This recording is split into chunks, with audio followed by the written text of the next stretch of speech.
Da je odločanje o proračunu tačas nehigienično, je že na prejšnji seji ob prvi obravnavi odloka menil Alojz Kobe, ki je tokrat le še ponovil svoje stališče. Adolf Zupan pa? Mislim, da je popolnoma prav, da svetnikom in županom v novem mandatu pripravimo podlago, da lahko začnejo takoj delati. Seveda pa imajo vso možnost, da stvari spreminjajo na bolje.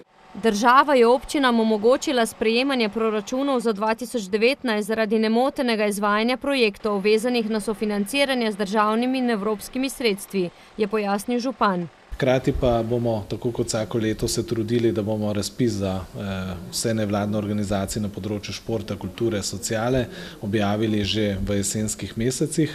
Namreč brez sprejetega proračuna mi teh razpisov ne moremo peljati. Tako bodo lahko pravočasno zagotovili sofinanciranje društev in organizacij, ki bi sicer pridobila sredstva šele čez pol leta ali več, dodaja.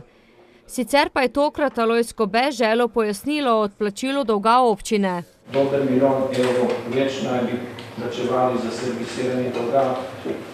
Ob dejstvu, kot ste navajali, da se dolg ni povečal, pa mi to kot podjetniku nekako ne gre skupaj. Podatki o zadolževanju na začetku in ob koncu mandata so jasni, pravi Macedoniji. Gre za več kot pol milijona nižjo zadolženost po teh podatkih.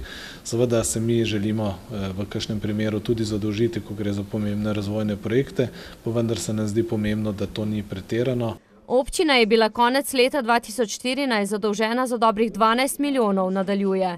Konec minulega leta pa torej za pol milijona manj. Glede na to, da je v zadnjih 3 letih investicijska dejavnost več kot 3-krat bolj intenzivna kot v preteklih letih, se nam zdi to velik uspeh, namreč vemo, da smo v lanskem letu več kot 15 milijonov namenili za investicije. Letos imajo zadolžitev odobreno, dodaja, zaenkrat ni bila potrebna.